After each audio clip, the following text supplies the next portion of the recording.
Okay, let's share.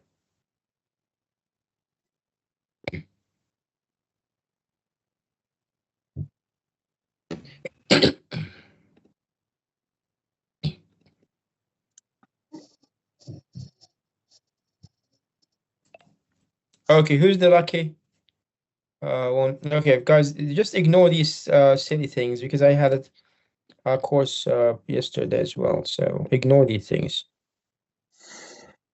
Okay, who's starting? Guys, can you hear me? Yeah, I can start. Yazid? Okay, Shajil. fine. Wait a second. So this is easy, but I'll try to make it hard for you, Yazid. Okay. Okay. Don't look at the screen, please. Yeah. Let me just connect my device. Let's see. For some reason, I have a feeling that one of you guys will be a gold medal. I don't know why. You're doing very, very well. So hopefully. You will be the second gold medal from my course. I had a gold medal from my course, by the way. Okay, you have a 6-year-old boy presented to your clinic with a history of struggling to pass urine for the first few months. The GP has prescribed Bitnovet cream to him. The mother believes that there is no improvement. What's your next step? I'll see this Okay. patient myself in pediatric NE, and then assess him first of all, according to the A to E ALS guidelines. And my concern here is whether he's in retention or not, whether he's sepsis, he's septic, or there have been some missed pathology when he was born. He's now 6 years old. I'll see how healthy he is, how well he is, and then I'll take a short history. Whether when did the mom notice that patient has been struggling to void. You said it's just been a few weeks, that leads me to a different kind of things. Whether she's had any difficulties during birth, whether there's been any fever, whether there's been any lower urinary tract symptoms, his growth pattern, and then after verbal consent from the mom and with a chaperone, examine the patient. I'll first examine his abdomen to see whether there's a palpable bladder, palpable kidneys, and then examine the genitalia. Here, I'm interested in whether both testes are present in the scrotum, the size of his penis, whether he's circumcised or not, and whether there's any phimosis at this point, especially with history of Becnovate or steroid ointment. Fine. So this is the picture of the penis or the foreskin of the patient. You can look at it and tell me what you think. So this picture suggests that the patient might have phimosis, especially with pathological phimosis, especially with BXO. I can see that there's a whitish ring. The difference between a physiological and pathological phimosis is that when you try to retract the physiological phimosis, it retracts easily and forms a pout with a carnation flower with the pink inner prepuce showing. In this kind of picture, it's dense, it's tight, there's a whitish ring, so it's What probably is a BXO? BXO. It's kind of lichen sclerosis, of the genitalia. Can involve the prepuce, the glands, the meatus, or the distal urethra. What is the chance of having BXO in a child or a neonate or a baby? Uh, Do you see it? Have you seen one? no, not really. I haven't worked in pediatrics, to be honest. So I would like to pass this question, please. Okay. Fine. Okay. So, right. So what's your next step for this boy? So the further treatment is going to depend on how well the baby is, whether he's septic or not, whether he's in retention, or whether he's well. Now, if he's completely well, and the mom has tried Betnovate ointment for a few weeks and that hasn't worked, I'll tell the patient that I'll tell the parents, counsel the parents that this is probably BXO and would need circumcision. So that's interesting. So you're gonna tell them that this is PXO without histology. Do you have any evidence suggesting that trials that you can diagnose PXO based on clinical assessment? I don't know of any trials, but I think with BXO, uh, I, I would say I would offer circumcision first up rather than going for a biopsy. Biopsies I would more reserved in elderly patients with suspicion of penile cancers. Okay, how would you treat it? So I assume the patient is well. He's voiding relatively okay. He's not Yep. he's not in retention. If he's in retention, of course, that's a different thing. I'll pass a small 6 French. No, no, he's not in retention. He's in the clinic. Like, what? How would you treat him? So uh, at this point, I would counsel them for using a bowel patient information leaflet for circumcision under general anesthetic. At that time, I would also want to inspect the urethra, so I might do a cystoscopy at that time to make sure that the that Um, if there's a BXO, it should not be involved in the distal urethra. what would that like lead to? Like, even if you find a little bit of scar in the urethra, will that change the management? Like, would that If add anything? Yes, if there is just a meatal stenosis, the patient could get away with meatal dilatation or a meatotomy.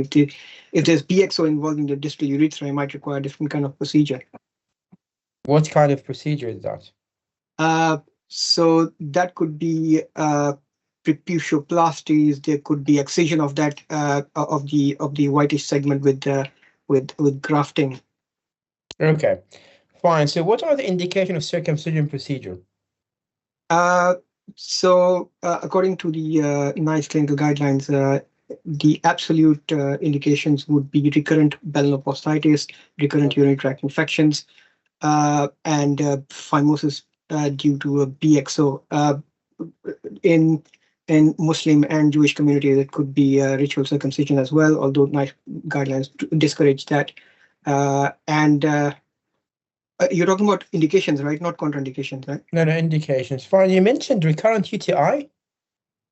Recurrent UTIs, especially when there's a VUR. Well, is there any age specification for that? So usually for children who are, who have grade maybe 3 Like, onwards. if your colleague in the hospital have recurrent UTI, would you circumcise him? Not really, not as a first, not as a first step. But if you mentioned about the indications of circumcision, so one of the indications is Okay, recurrent UTIs associated with a VUR in children. fine. Possible complication post circumcision, please. So that would come in the counseling session for the circumcision procedure. I would, possible complications would be bleeding, pain, infection.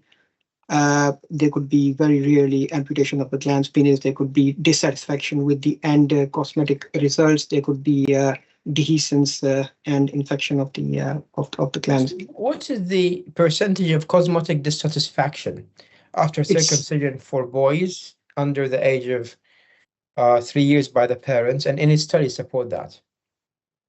uh, I would be only guessing at this point, but I think if you do it really well, it should be quite low, 5% maybe. Okay, so what is the contraindication of doing a circumcision procedure?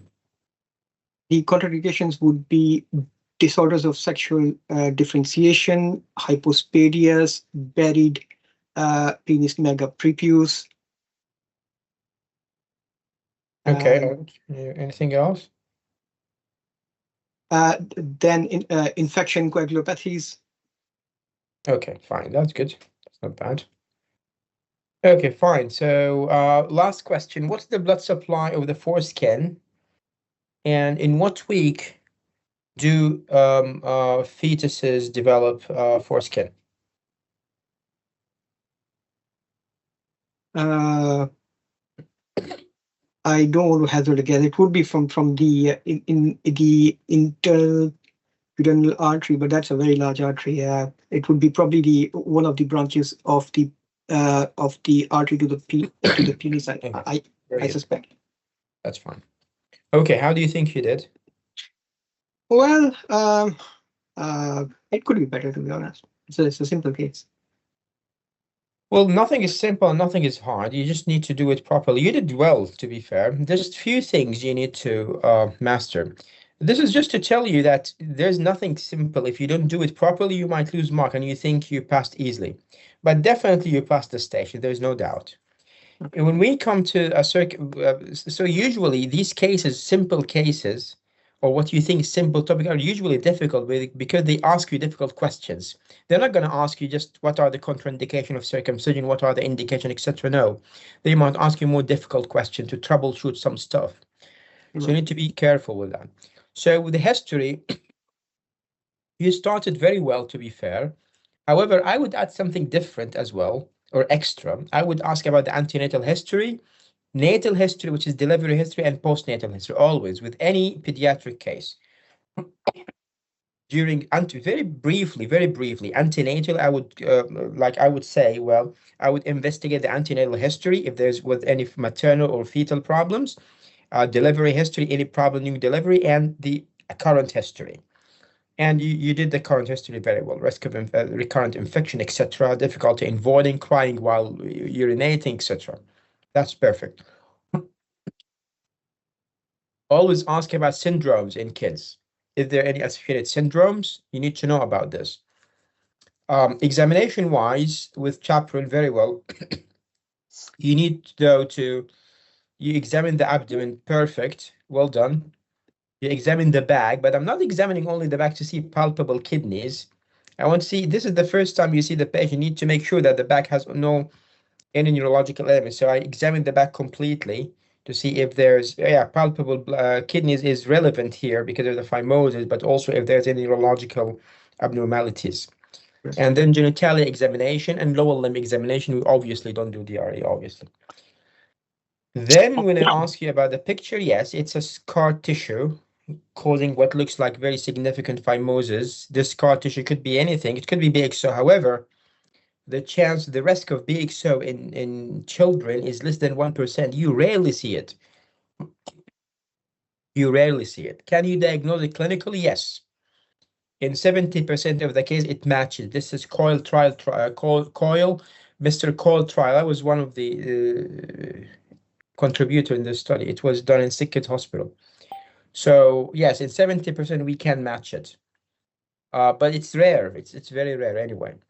So what's the next step? So the only thing is, the problem is don't create problems to yourself. Difficult question. You said, I'll go with cystoscopy. Just wait if the examiner asks you this question. Just the answer is simple circumcision procedure.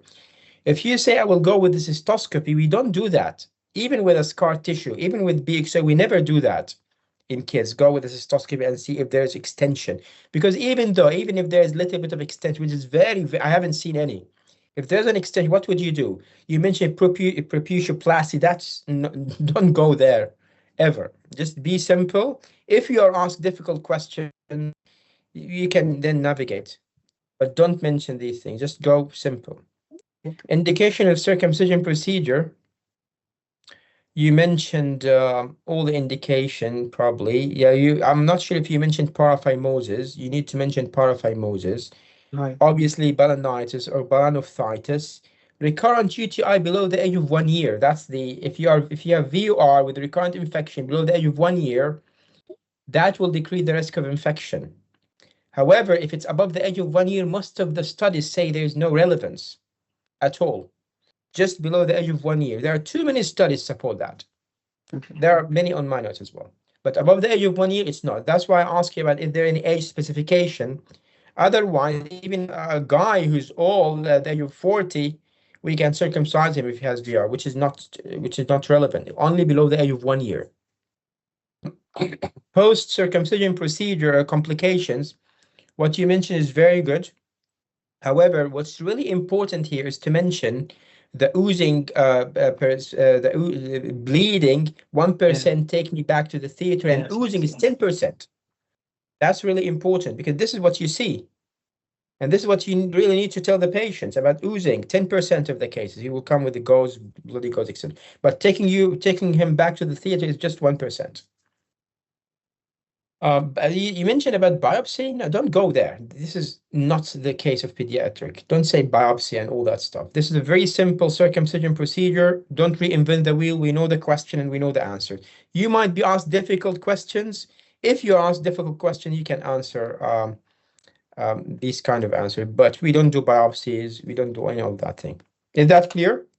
Yep. Yeah. Very good, Charles. Very good. Thank you so I much. Charge. Okay. Yes, Mohammed. Yes, I can thank you for this. If I clinically diagnose BXO and I did circumcision and it showed BXO with a biopsy, because we should send it for pathology, don't we? Is You this mean biopsy? What do you mean biopsy? the foreskin? If I Yeah, suspect okay. We take the BXO, foreskin. Yes, of course. You test yeah, it, test it. and it came back BXO, that's fine. Is Yeah. it the end point of treatment, or I No, followed him up nothing. 3 months later, he developed meatal stenosis and the scar is there. Do I do that dilatation or meatotomy here? Yeah, myototomy. You can do myototomy. Yeah. So you don't. So diagnosing BXO will not add anything to your management. Extra thing. Maybe it might add a follow up, obviously, in 6 months or in a year to make sure, or give instructions to the parents that if the patient develop more narrow urine, you can come back to me. But it won't add any extra management or whatsoever. You don't have, the protocol doesn't suggest any proper follow-up or cystoscopy or regular, doesn't suggest any of that. If the patient develops phimosis, meatal stenosis, in that case, you can do myototomy or meatal dilatation, but myototomy obviously is uh, There more is no objective treatment. there is no local steroids here for. No. BXO doesn't respond to local steroids at all. Thank you. No worries. Luckily, this case comes a lot in the exam, so that's good. Obviously, if you're asked about below the age of 2 months, we can do circumcision under local. That's why actually GPs do it. You need, if you're doing that below the age of 2 months, you need to make sure the patient has no blood disease. So you need to do full blood count, you need to do thalassemia assessment, all that stuff. And there are different techniques. There's Gomco technique, and I'm pretty sure that you know all about this.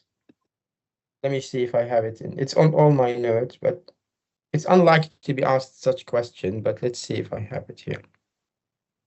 No, it's not here. I think it's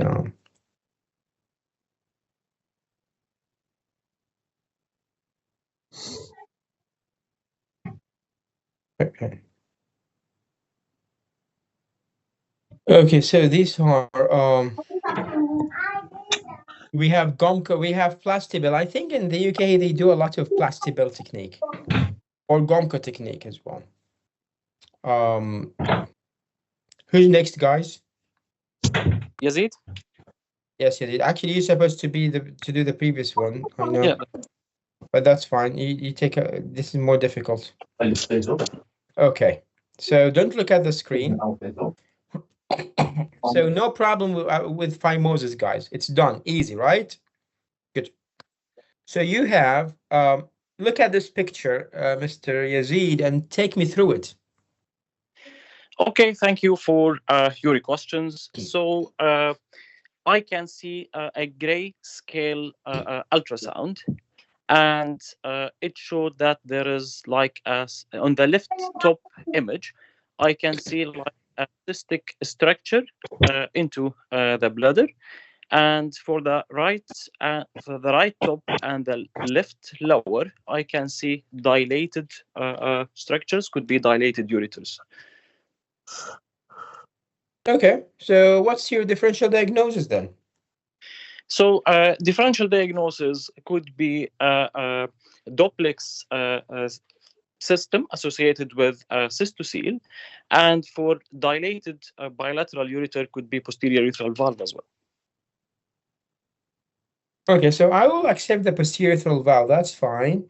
But where is the, so this is the same ureter. I think it's just one ureter. Oh, okay. Okay, so repeat. So what's your differential diagnosis? Just one ureter. So my differential diagnosis now is posterior urethral valve. That's one, okay. Anything else? Obstructive megaureter and vascular-ureteric reflux, primary or secondary.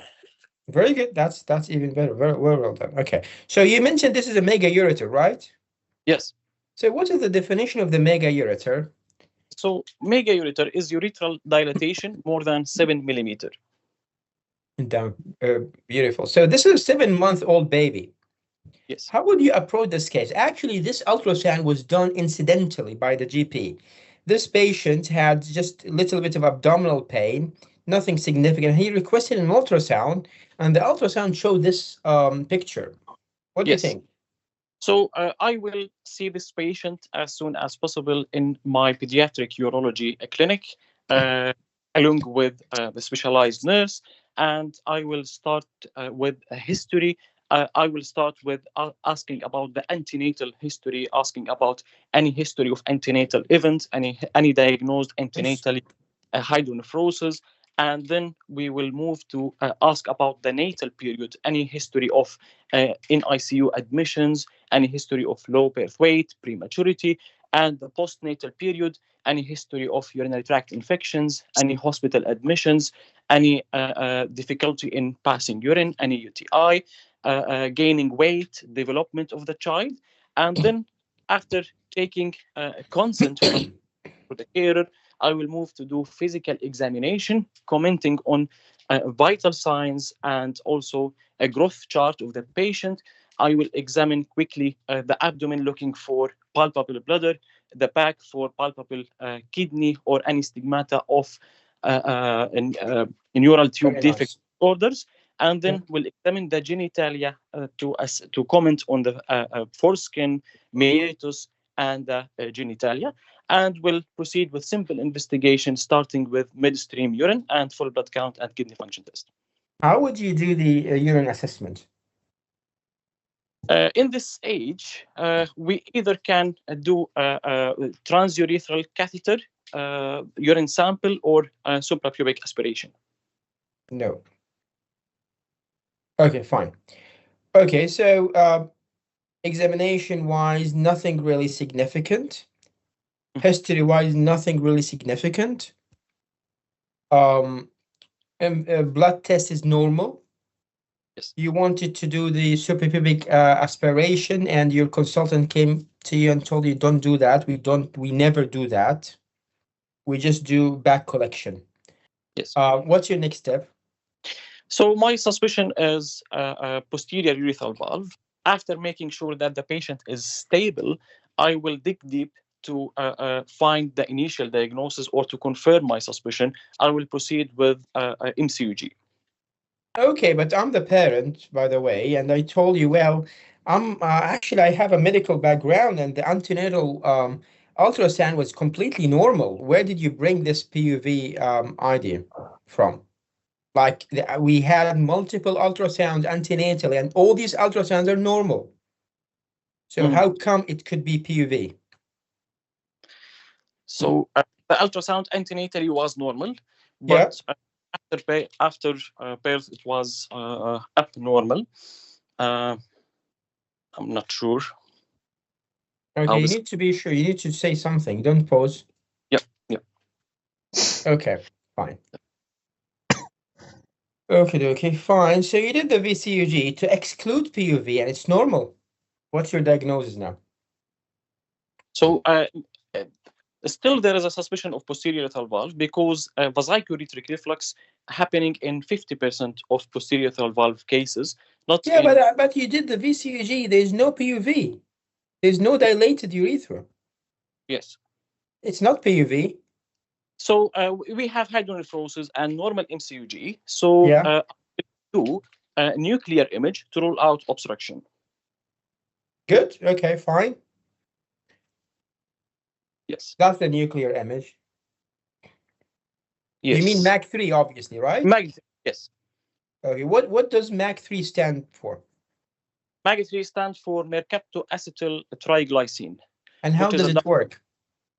Yes, it is a dynamic nuclear image. We use it to assess for upper tract obstruction and to assess the split function of the kidney. It is a radiopharmaceutical, consists of a tracer, which is the MAG3, and attached to a radioisotope, which is, or radionuclide, which is technetium-99. It will be secreted, tubular secretion in 90% and 10% filtered Fine, that's by... enough. Fine, very good. So look at the MAG3, Mr. Yazid, and tell me what you see. Yes. So this is the MAG3 images. For the upper two pictures, I can see there is poor uptake from the left kidney, and in the right kidney there is uptake, but there is a delay in elimination of the radionuclide material from the right kidney. Look at that. Yeah, but that's not what's really important. Tell me, what's the diagnosis? Is there obstruction or not? Yes, I can see there is a contrast coming down from the left kidney, but there is no any radionuclide or any radioisotope coming from the right kidney. So it could be a right obstruction. Right kidney is obstructed. Yazid, why are you looking at the upper image? Why don't you talk about the curve? Yeah. Yes. That's the more important. That's the most relevant thing. Can you talk about the curve, please? Yes. So these are the two curves. One of the curves, after it's consistently elevating, indicate that the pressure inside the renal pelvis is constantly elevating, and there is no any elimination of the contrast. And this is from the right kidney. Sorry. So the right kidney is according to the left. curve. Why are you saying it's left is left and right is right? Yes. Because this is supposed to anterior image. Okay, so this is a curve. What's the name of this curve? It's Orley curve. Okay, this is curve number what? Number 2, 1, 4? Obstructed system.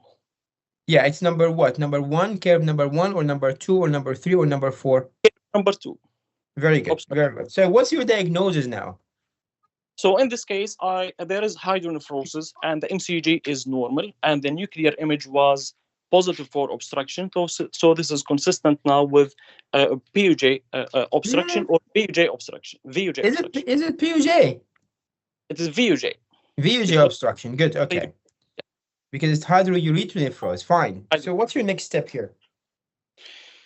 So treatment of VUJ, it depends on the clinical picture of the patient. So if the patient is clinically stable and there is no any of renal deterioration, I can treat the patient conservatively because there is a chance of spontaneous resolution. But if the obstruction is persist or the upper tract become dilated by kidney function test or the hydronephrosis becoming worse, we might consider a treatment in form of stent insertion, or the definite treatment could be yeah, fine. We'll talk about it. That's fine. Don't jump the question. Very good. Well done. So you manage the patient conservatively. That's correct, because the resolution is over 70%. The patient presented to you in 3 months with breakthrough infection. You actually put the patient on antibiotic prophylaxis, and he came back to you after 3 months with breaking through infection. What's your next step? So a breakthrough infection is indication for active management. So we stop the conservative, and I will discuss the treatment options we have with the family. So I will discuss with them either inserting a ureteric stent or the definitive treatment, which could be ureteric reimplantation. But the patient is 7 months old. Would you reimplant? In this case, in this age, so it's better to put a stent. Why not reimplanting at this age? Why not? Yeah, what's the difference? When would you reimplant? In this age, so the anesthesia might be risky for major operations. I can wait until 18 months to consider. 18 months. Okay, fine. We'll stop here. Yeah.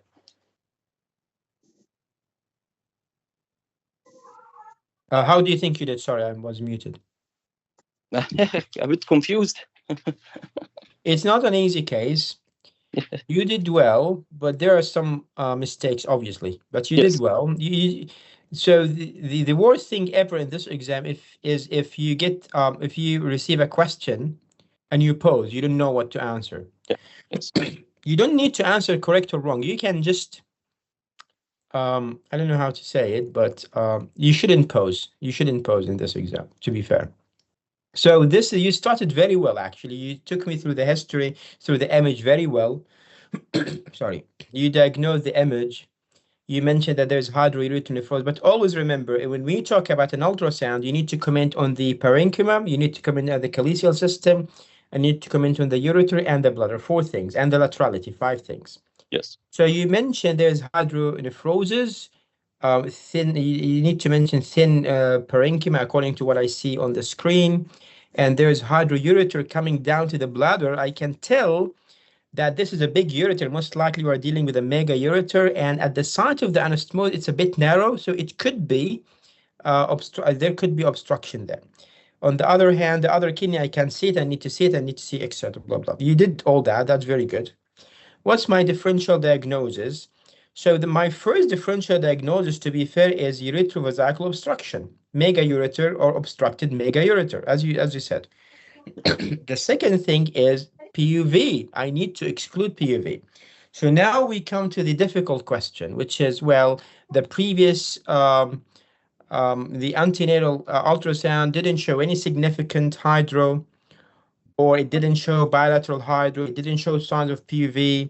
How could you counsel patients? So the chance of having PUV is low with normal antenatal or with unilateral or with no specific signs or picture of PUV. The chance of PUV is low. However, even if the chance is lower than 5%, we need to exclude that, because if there's PUV, even in 1% of the cases, it means it's a lethal complication.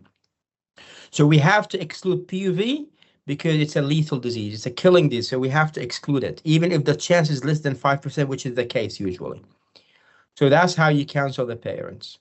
Number 2 is you can also counsel them, telling them that it will help me in the diagnosis. I will exclude refluxing mega ureter, isn't it? Mm-hmm. So I excluded PUV obstruction, or posterior urethral valve, posterior urethral valve case or condition, and also I exclude VUR, mega VUR. It could be refluxing mega ureter. So by doing VCUG, I excluded 2 things. So whenever there is hydroureter, the first thing you do is VCUG to exclude reflux or PUV. If it's negative, immediately you do MAC3 to exclude obstruction. So let's say you did the MCUG and it's normal, and you did MAC3 and it is normal. That's called non-obstructed, non-refluxing ureter. You do nothing for it. You might have it and might have it. It's a normal ureter, just big ureter. So now you diagnose obstructed ureter, obstructed mega ureter at the site of the VUJ. That's beautiful. That resolved by itself. In 70%, in some publication, in 80%, it goes by itself. Why? Because when the bladder increases in size, the bladder capacity increases, the angulation of the ureter improves, and the urine drains. And most likely this is because of angulation issue. To the extent of, there was a Bowes scenario, and Mr. William was asking, there was a solitary kidney. Can you imagine? Solitary kidney with a mega obstructed ureter, and the management, one of the options is just to leave it, but monitor it. To that extent, the resolution is very much expected. However, you need to monitor this patient. So as you mentioned, I will monitor this patient. There is stagnation of urine here, so it's not wrong if you say I will give a patient antibiotic prophylaxis. It's debatable, but it's not wrong if you can defend yourself. There's stagnation of urine in the ureter. I want to be safe. I would put the patient on prophylactic antibiotic. So as simple as that. Then you did the MAC3 test. In the MAC3 test, remember, most of the images are posterior-anterior image, so the right is right and the left is left. So you commented on the upper pictures. There's poor uptake, which is fine. Sorry, guys. I'll just check on my patient. Poor uptake, which is fine, but you need to comment on the O'Reilly curve or Leary curves. This is obstructed curve. You need to comment on that. That's more important. And then you didn't ask me about the split function. You need to check on the split function as well. What's your next step? Conservative management. Perfect answer. I put him on prophylactic antibiotic. Breakthrough infection, it means that there is an infection on top of antibiotic treatment. This is the breakthrough infection. Obviously, in the pediatric station, whenever you mention prophylactic antibiotic, immediately you need to mention to me the Swedish reflux trial or the REVOR trial. You have to. So in the REVOR trial, we have 600 patients with UTI. I put one group, 300 on placebo, and another 300 on the other 300 on antibiotic. And we found that the risk of UTI with antibiotic decreased, but there is no impact on the scar, but the UTI decreases. That's REVOR trial. You have to mention it. So this patient has breakthrough infection, meaning that I need to drain this patient. I have to drain this kidney. But the patient is at the age of 7 months, 6 months, 1 month, 1 day. I can't reimplant before the age of 1 year. Why is that? Because most of the studies were done on 1 year cutoff, and it shows that below the age of 1 year, you're gonna denervate the bladder. You might induce atonic bladder if you reimplant the ureter. If the patient's age is 1 year and 1 day, you can do it. Why? Because this is the studies. It's done on this cutoff. So below the age of 1 year, denervation of the bladder is very possible. Above the age of 1 year, yeah, you can reimplant whatever you want. There is no risk of denervation. So you can do stenting. You can do something called urethrovesical reanastomosis. So this is the bladder, and this is the big ureter. So you can just connect this piece to the bladder, this part of the bladder, and that will drain. Vesico ureteric anastomosis, it's done in 5 minutes, because remember, this ureter is as big as the bowel in a small kid. Is that clear? Obviously, if the patient is above the age of 1 year, you can reimplant. So I have a very big ureter, very huge ureter. How can I reimplant this ureter? That's too big. So I need to trim it. So I cut and reconstruct, or I don't need to cut. I just taper it. Plication. And plication or taper. And then reimplant. How do I reimplant? Different techniques. What I want to hear from you. So there's Cohen technique. We don't do it. There is Politano technique. So this is the ureter, the normal orifice. You go above and medial and reimplant here. Above and medial. This is indicated for mega ureters. Above and medial to the original. Guys, any questions here? I can report trial for antibiotic prophylaxis, even not in VUR. It doesn't matter. Any UTI, we use it for any UTI. For any UTI cases. Okay. But you cannot use the Swedish. Okay. You can, but the Swedish is mainly, it's called Swedish reflux trial. It's done on patients who have reflux grade 4 and grade 3 and 4. Okay, nice. Thank you. Hold on.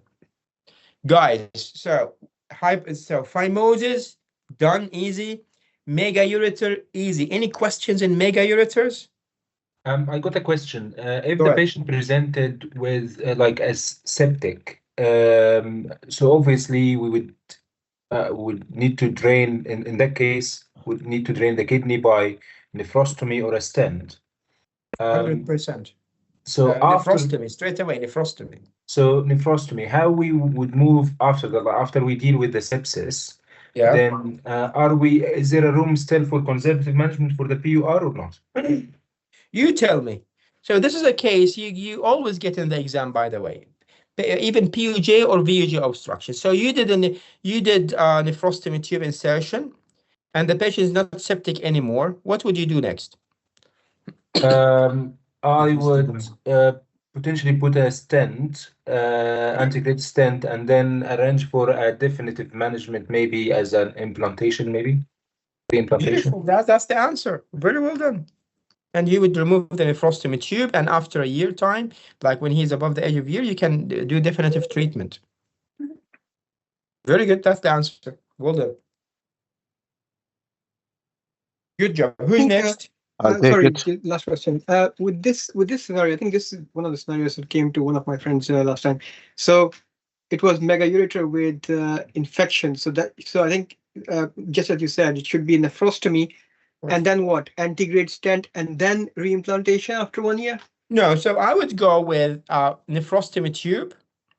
Put the patient until the patient settles down, symptoms settles down, infection resolved. The patient goes home with a nephrostomy. He comes back. We do antegrade with a stent insertion. Remove the nephrostomy tube. The stent is to improve the drainage or secure the drain, and then the patient comes back for reimplantation Okay. after the age of 1 year. If he's above the age of 1 year, after 3 months. So usually a 3 month period is the period for everything to settle down. Like this is usually the period that we use. Happy? Yes, Okay. Who's next? I'll take it. I can go next, Reese. Okay, Gagan was first. Read. Let me see. I'll give you a difficult one. Reese, don't worry. Okay, Mr. Gagan. Yeah. Don't look at the screen. Okay. So you have, let me give me a second. Let me put a timer for you.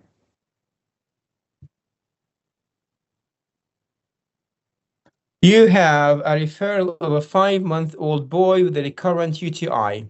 One of them was febrile UTI, which required hospital admission and IV antibiotic. How would you approach this case? Thank you for your question. I would see this patient in my dedicated pediatric urology clinic in presence of the specialist nurse. I would take focused history about the antenatal history, whether there was any abnormalities picked up on the antenatal scan. Ask about the delivery of this child, whether there was any complications, whether it was a term birth or a preterm birth, the birth weight of this child. Ask about uh, the lower urinary tract symptoms and the number of recurrent UTIs this child has had. Also, cross check it with the previous culture reports to get the idea of the bacteriology of the infection. I would also want to know about the voiding habits of this child, whether the parents have been seeing the stream of the urine of this child, and if the child is constantly wetting the nappies.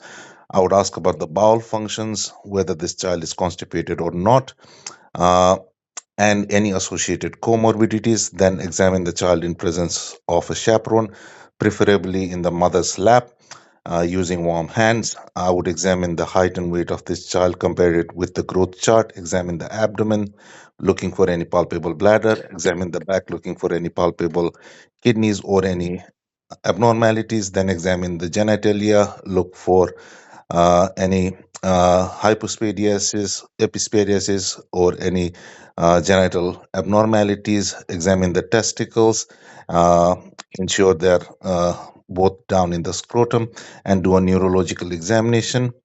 Then I would request some investigations.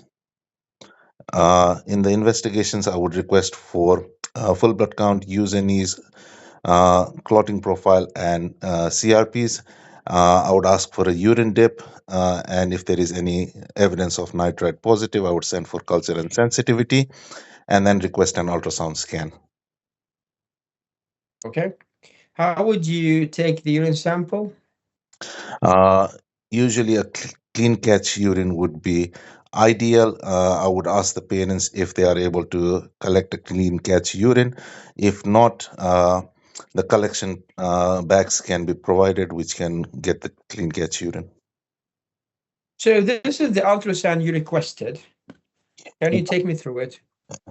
Thank you. So this is a grayscale ultrasound scan of the kidneys. There seems to be moderate mild dilatation of the pelvic LCL system in the left kidney. The right kidney appears normal. I would like to Okay. see the rest of the images, also the image of the bladder, and take it from there.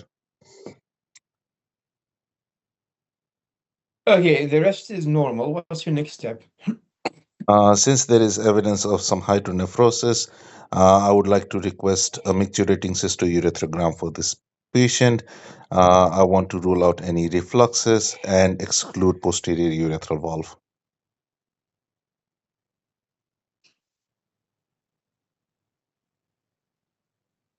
Take me with the VCG, please.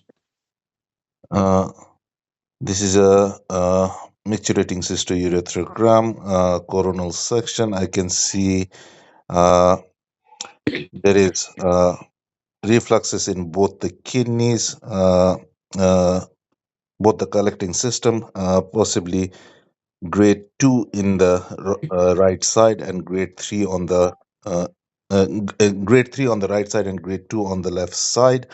The bladder appears normal. What is the classification of VOR?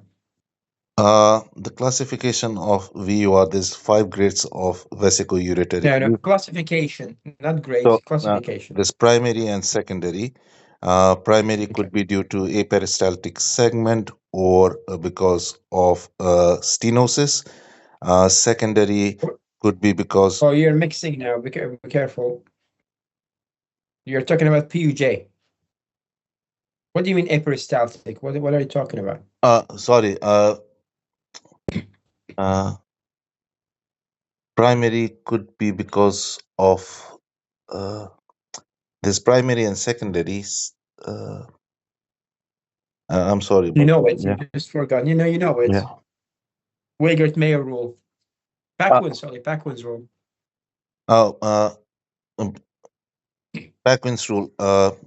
If there is abnormal insertion of the ureter where there is the 5:1 ratio is not maintained, Good. then that can cause the reflux. Very good. Okay. Fine. So, right. So what's your next step here? In this patient, I would start him on conservative management. Initially, explain to the parents that the likelihood of this resolving as the child grows up is high. For grade 2 refluxes, the chances of resolution is up to 90%, and for grade 3 refluxes, the chances of resolution is up to 50%. So I would start this patient on prophylactic antibiotics as per river trial and Swedish reflux trial and Birmingham reflux trial. I would start him on trimethoprim 2 milligrams once daily. I would also give him advice. I would also give the parents advice on maintaining proper hygiene. Sorry, 2 milligram what? 2 milligram per Did kg. it? Yeah, per kg. You didn't say per kg. 2 milligram per kg body weight Yeah. prophylactic trimethoprim. Okay. And also give advice for the patient to ensure to avoid constipation, to maintain adequate hygiene and hydration, uh, uh, and that we will follow this child up back in the clinic after 6 months. Well, the patient presented to you after 5 months with recurrent breakthrough infection. How would you proceed? So, if the child has presented back again with a breakthrough infection, that would indicate necessity for further invasive treatment. I would counsel the patients that we need to do invasive treatment in form of deflux, and I would use a Bow's information leaflet to explain the procedure and proceed. So how would you deflux? Would you deflux both ureters? Uh, so initially, I would repeat the MCUG to ensure the grading of this reflux to assess whether there is any increase in the degree of reflux or whether there is any resolution. And then if one or both ureters are showing significant progression of the refluxes, then I would deflux both. You will deflux both ureters in the same procedure? No, the more significant one first, and then the other one, because once we do the deflux injection, there is chances of causing an obstruction. So therefore, I would do one, the more significant dilated one first, then the second one. Okay, we're done. How do you think you did? I think I started well, but then like I forgot the classification, and then that put me off, and then I got thrown off. No, I think you did well. Forgetting these things, it's not a big deal, to be fair. Because the examiner knows that you know. He will just probably give you some hint and you mentioned it. So, you really started very well. You did take a very good history. You started with the antenatal, very brief, obviously, then delivery history, then postnatal, which is the current history. Always remember, guys, in the current UTI history, you always need 4 things to assess. Number 1, the UTI, the LUTs, all that stuff here, and fluid intake. This is the upper limb. You need to assess constipation in the second limb. I need to see voiding function in the third limb. Obviously, the patient is 5 months old, so the voiding function will not be very accurate, but it could be assessed. I'll tell you in a second. So first of all, you need to assess the UTI, how many UTIs, as Gaga mentioned, how many febrile UTIs. I go to the culture, assess the culture, if it was done, etc. And also the hydration status of the patient, etc. That's more relevant if the patient obviously toilet trained or older. The second limb is constipation. That's very important because constipation is the first contributing factor to infection in kids. And you always need to tell, and this is important, if you tell the examiner this, I will assess the constipation, and constipation, I will tell the parents about that constipation is in terms of frequency and consistency. So even if your kid is having mushy, soft poop, but he's defecating every other day, that's considered constipation. So normal bowel movement for a kid is every single day with a soft stool. And I will assess his constipation as per, or defecation as per Bristol chart. The third limb is voiding function. That's more relevant in older patient, but even here you can ask the parents how many times he wets his diaper. So the frequency of weeing in the first year of life is almost 20 to 30 times. He wees like almost every hour, twice or so. So how many diapers do you exchange? How many times he wets himself? That's voiding function. That could assess the voiding function to some extent. Obviously, if the patient is older, you can check if he's holding urine, how many times he goes to the washroom, etc. We'll talk about it. There is another case. So you need to assess these 3 limbs. If you miss any of these limbs, you're wrong. You will lose marks. How you collect urine? Yeah, it's usually urine bag. It's a urine bag. The good thing about urine bag, it gives a very good negative. So if there's negative infection, so definitely there's no infection. Obviously, if there's positive infection, it's not good positive because it's contamination. But it's a very good negative test. We don't do suprapubic aspiration. Nobody does that. So usually, according to the NICE guideline, if the patient is between the age of up to 6 months, you will do ultrasound, VCG, and DMSA, or DMSA and VCG. So the ultrasound is done here. There is hydronephrosis in one kidney, so that requires immediately excluding PUV. And if the patient is presented with infection, febrile infection, definitely I need to see if there's reflux or not. Okay. So how do we treat those patients? Remember, this is my bladder, and this is the ureter, and this is the beautiful kidneys. So if you prevent reflux, you're not going to get febrile infection. Of course not. Okay, let's say you cannot prevent reflux. If you prevent bugs in the urine, you will not get, because even if reflux happen with sterile urine, infection will not happen. So my management will include preventing infection in the bladder and preventing reflux.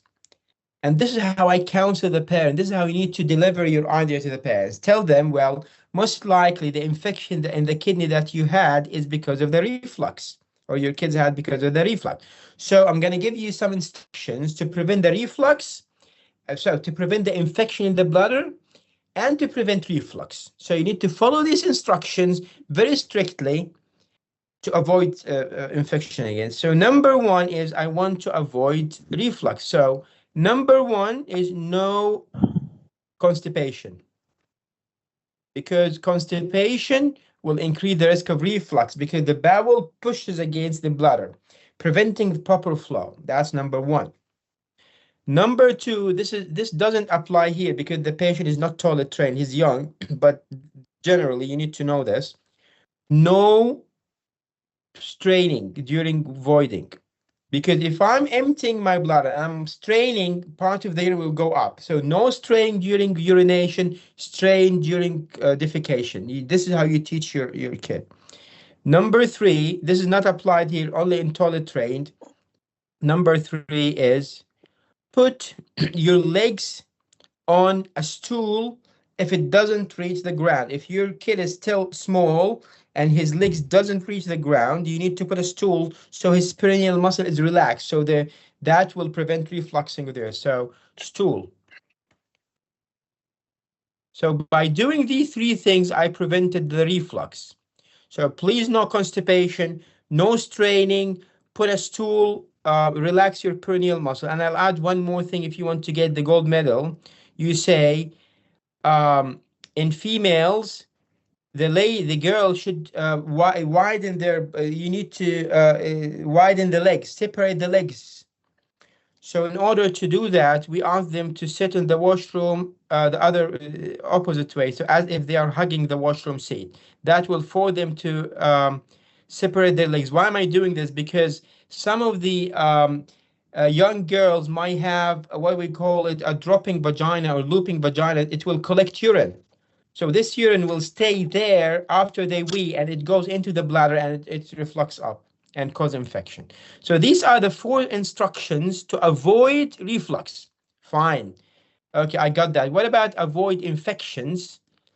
If reflux happens, at least I want sterile urine. Number 1, no constipation, because constipation increases the loads of E. coli. Number 2, wipe from front backward. This is for this age and for other ages. So we wipe them from front backward, not the other way. Number 3, circ, if he's below the age of 1 year. Number 4, increase water. So I give you 4 instructions to avoid infection. I give you 4 instructions to avoid reflux. And with all that, I will give you the antibiotic. That's the biggest barrier. So I'm giving you 9 barriers to prevent a kidney infection. Now, 9 barriers. Can you imagine that? 9 barriers. So if you come back to me with breaking through infection, that means I have to treat you with deflux. There's no options because I give you 9 barriers, and in spite of all these barriers, you developed infection. So there's no tolerance. Is there any question, any confusion? No. Good.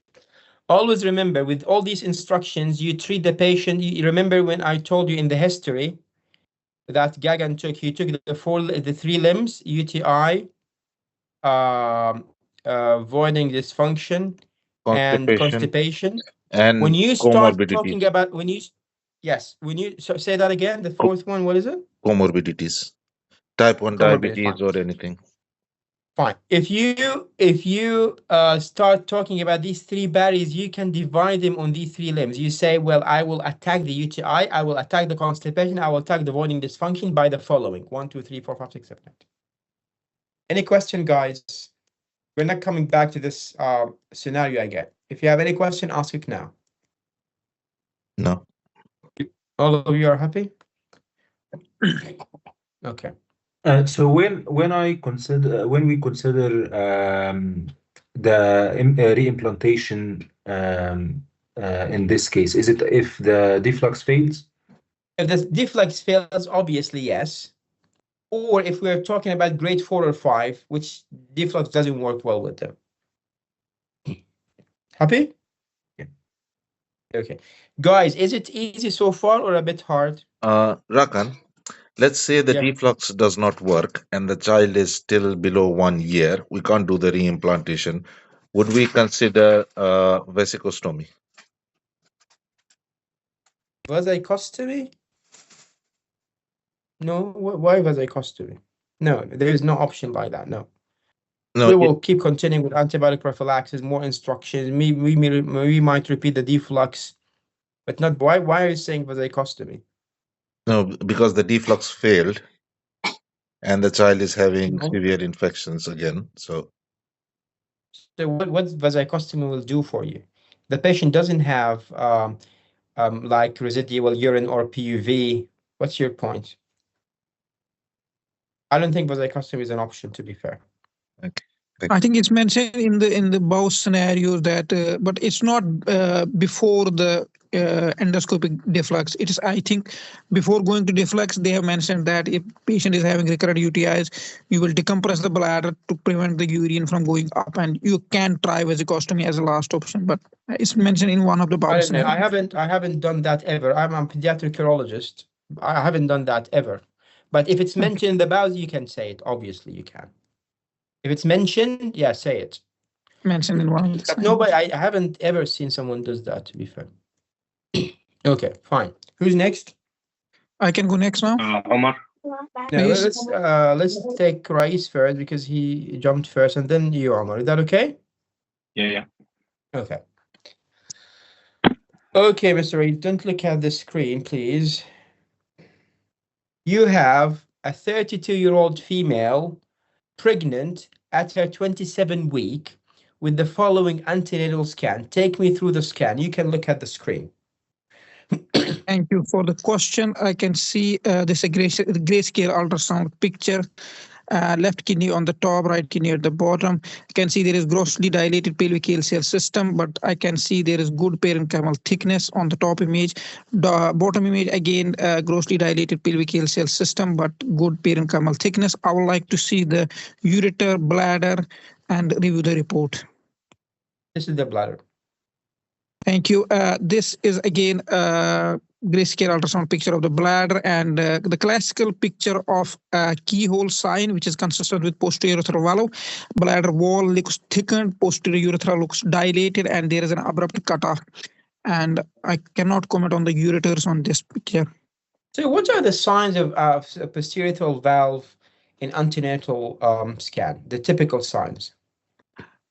Keyhole sign of the bladder, in which there is a dilated posterior urethra with an abrupt cutoff, thick-walled bladder, echo-bright kidneys, dilated both unilateral or bilateral pelvic calcial dilatation with ureteric dilatation, may or may not be bilateral, echo-bright kidneys, and oligohydramnios in the scans. What is oligohydramnios? What is the definition of oligohydramnios? Oligohydramnios is less of amniotic fluid. Actually, amniotic fluid is after 10th week of gestation. Amniotic fluid is mainly produced by the kidneys, excreting kidneys. So when there is any issue with the kidneys, so it will not be excreted. I want the definition of oligohydramnios. I can't recall exactly. Okay. What are the bad antenatal prognostic criteria? The bad antenatal criteria will include diagnosis, dilatation or diagnosis before 24th weeks of gestation, bilateral dilatation associated with ureteric dilatation, severe dilatation, echo-bright kidneys, and then if there is raised beta 3 microglobulin in the amniotic fluid. Okay. What are the post-antenatal bad prognostic criteria? Post will be if there is deranged kidney function after the birth, bilateral dilatation with severe hydronephrosis. If patient presents at 1 year of age with incontinence, if it presents at 5 years with urodynamic parameters or bladder dysfunction. Fine, that's good. So I'm the parent. I'm very much concerned. What are you going to tell me? So this is a very serious condition which we need to take seriously, and we will need to deliver this child in a tertiary care center where we will have facilities available for support, including a neonatologist, a pediatrician, and a pediatric urology team. The child might need resuscitation at the time of birth and might need fluid replacement and observation. So we'll deliver this child in a tertiary care center. Anything you can do to me now? So there is a trial which was done for vesicoamniotic shunting, and it's the name of the trial. It's called a Plato trial, and it has shown that doing a vesicoamniotic shunting does increase the risk. If you don't, excuse me, I just need to answer this call. It's from the hospital. Is that okay? Yeah, thank you. Sorry. Hello? Yeah, tell me.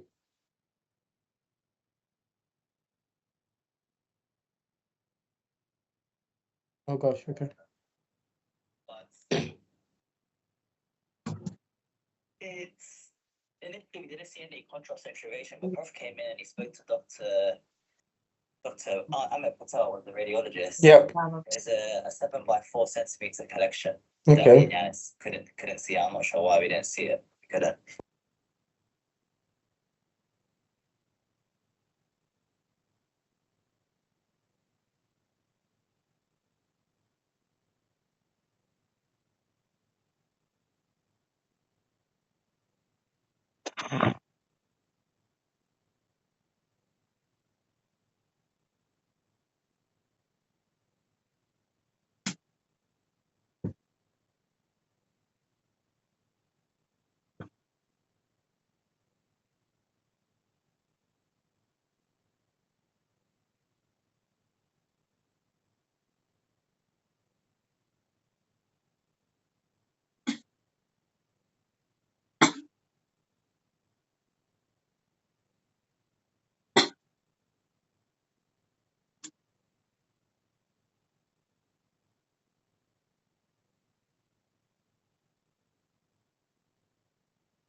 Hello, guys.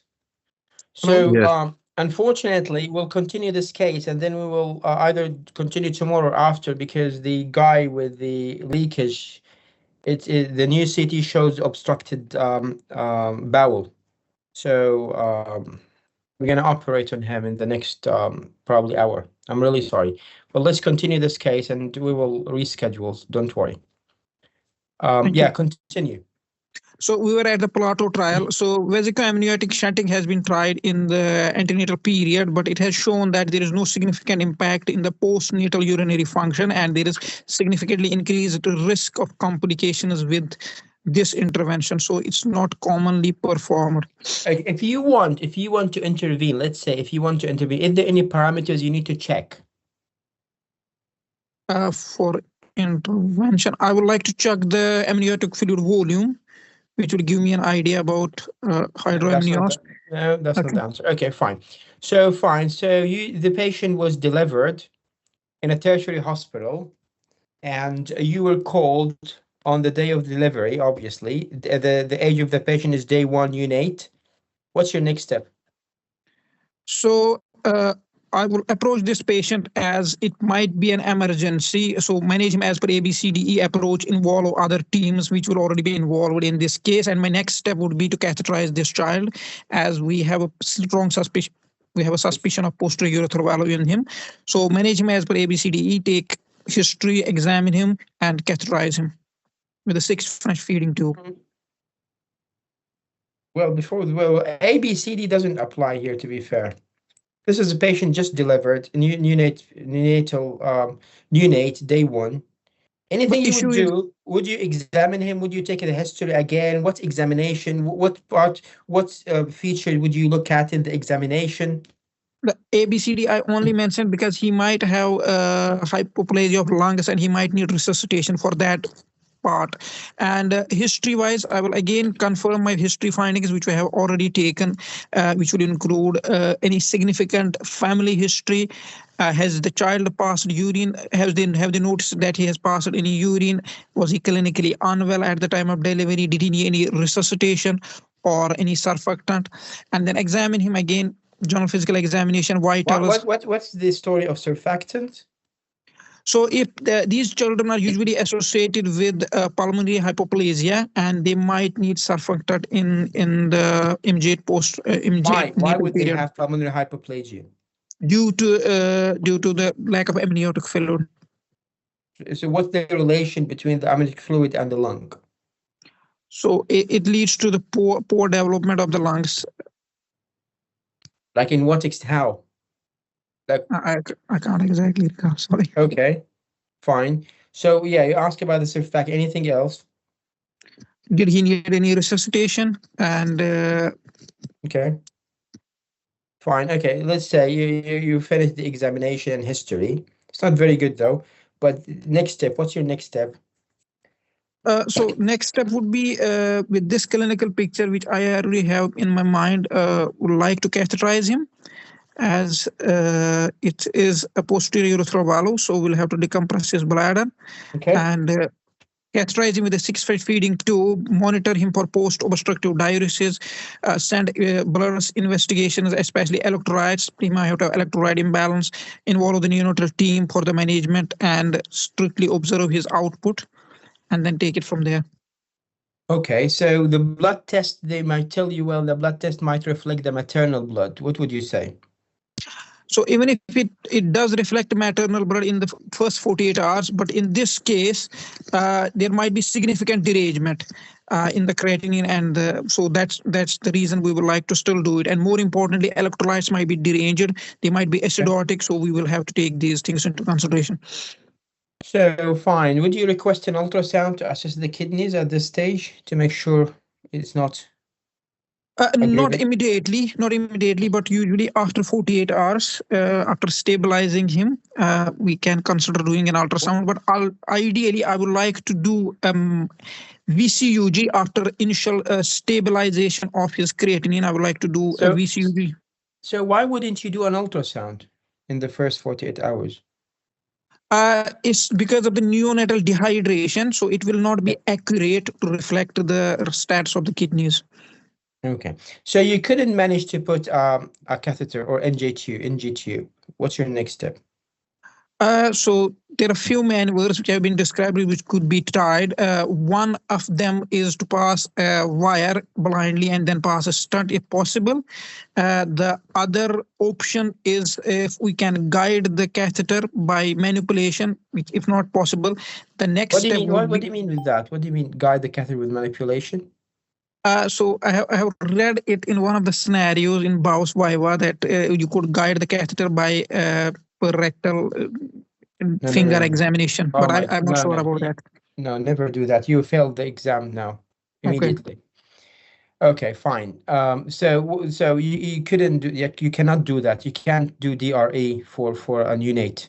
You failed the exam horribly. Be careful. You have very good information, but not everything you really can say in the exam, Rais. Fine. Okay, so you couldn't pass the catheter. What would you do? Next step would be vesicostomy for this child. So why didn't you put a suprapubic catheter?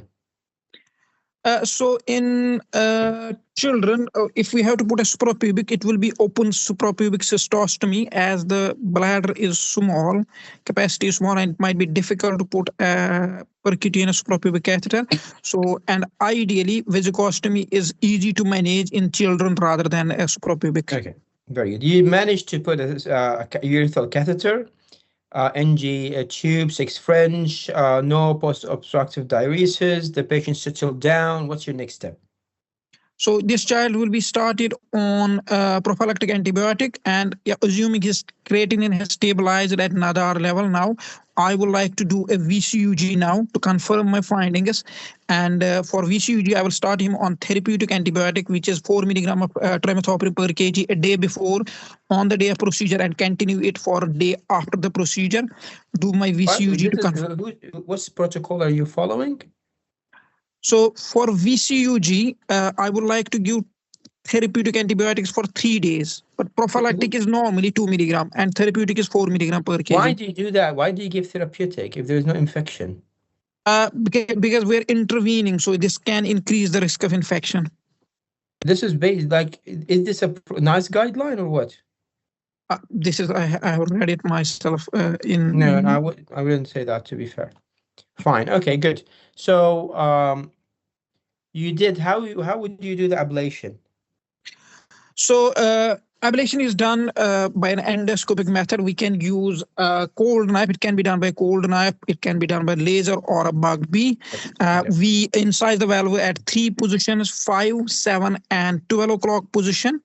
And then afterwards might leave a catheter or a feeding tube for 24 hours, and then which will be removed next day, and patient will be discharged with a follow-up advice.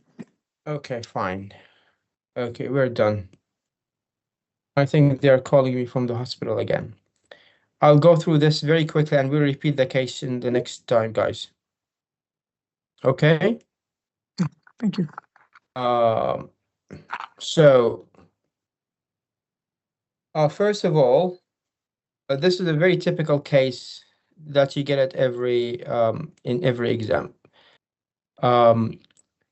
Obviously, you did well, but there are fatal mistakes that definitely killed you in the exam. 100% you failed if you will fail if you mention these things. For instance, the rectal examination.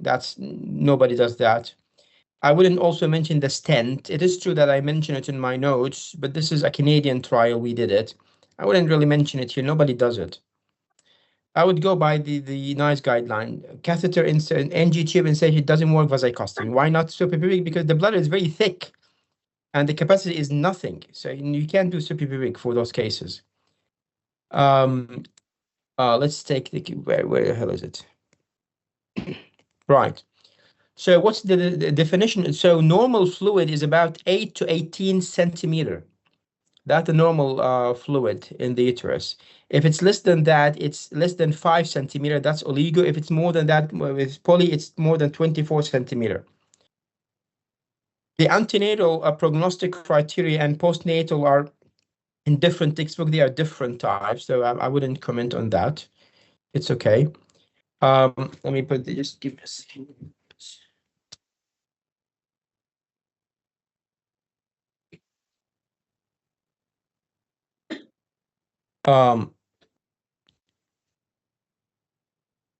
So when I see this patient in day 1, the first thing I would do, remember we antenatal, natal, postnatal. Antenatal, confirm the images of the antenatal history. Then natally, the current history. It's very important to assess the respiration. You're correct. You need to ask about the respiration of the patient to check if he's intubated or not, to check if his respiratory function, any concern from the respiratory team. Why is that? Because the amniotic fluid that in the uterus, we don't breathe oxygen, we breathe fluid. So our lung is distended with this amniotic fluid. So when there's no amniotic fluid, the lung is collapsed.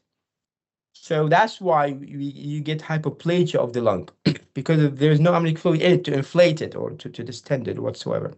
So that's number 1. Number 2, there's no amniotic fluid around the baby, so the fetus. So the uterus will collapse on the baby, the fetus. So his He will have deformed hands, deformed legs. The uterus will be smashing his face. He will have Potter faces. So there'll be depressed nose, depressed ears, epicantral fold, like depressed face. That's called Potter. So I need to check the respiratory function with the respiratory routine. I need to check for any signs of oligohydramnios, such as Potter faces, deformed limbs, deformed legs, deformed bodies. That's important. Then I will examine the patient generally to see if there's any palpable bladder, palpable kidneys, any stigmata of neurological issues, and genitalia examination. So by doing this, I'm done with my examination and history taking. Then my next step is I need immediately to drain the bladder with NG tube, if not possible with vasostomy. Don't, even if you read too much, don't mention things you don't do in your real practice here. You will definitely fail the exam. Sometimes knowing too much plays against you, not with you. So we will put an NG tube. This where I mentioned this DRE is, the bow scenarios. Well, it's I wouldn't mentioned mention it. I would in the bow scenario. even if it's mentioned by the examiner himself, I wouldn't mention it. DRE, Okay. Putting a finger in the rectum of the fetus. That's nobody does that. No, it's even if it's mentioned, it will be overkilling, to be fair, because you know what? Not everything in the bow is correct, by the way. And if you mention that in the exam and it's not mentioned in the answer sheet, you will definitely fail 100%. There's no doubt. You know what I mean, right? Yeah. So, and then I will request a blood test. You tell the examiner, I know that it might reflect. You tell him, you don't wait for him. I know that it might reflect the maternal. However, it might be significantly deranged, and this is what I'm looking for. That's number one. And you wouldn't do ultrasound because of the physiological dehydration. You are correct. So I put an NG tube, post-obstructive diuresis, update the neonatal team. He will be admitted under the ICU, the neonatal ICU, etc. Then you ablate the patient and put a catheter in. After that, we repeat the VCG in 2 to 3 weeks. After we take the catheter out, in a week time, usually we repeat the VCG to see if there are still signs of PUV or not. And then the scenario is done. So it's not an easy scenario, but the answers are the same. So it shouldn't be really hard. If you are going, so obviously the risk of abortion, if you do amniotic shunt, is over 50%. So nobody does that. But let's say I want to do the shunt. If you want to do the shunt, you need to make sure 100% that the kidney function is perfect. Why? Because I'm not going to risk abortion and risk patient's life for someone whose bladder function, whose kidney function is poor. I'm not going to do that.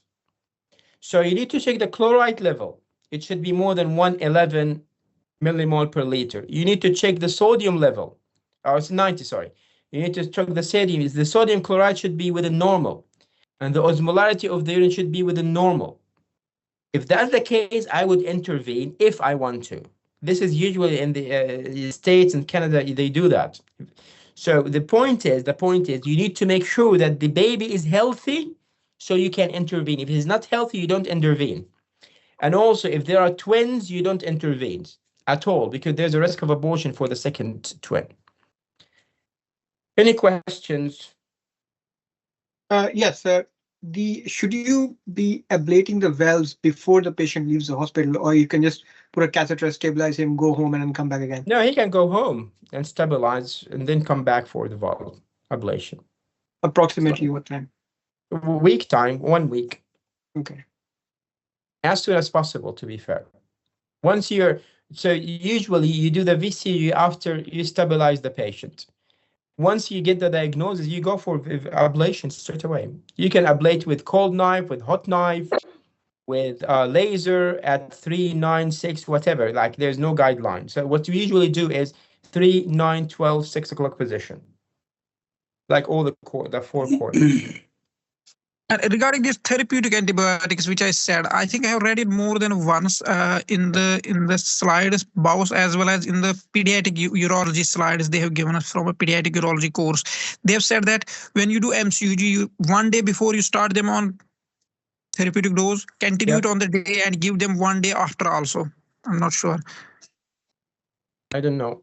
Well, if you read it somewhere, it's in the you know the British Association of Pediatric Urology course. They run a course. It's with them. Fine. If they do it, if this is the way they do it here, fine.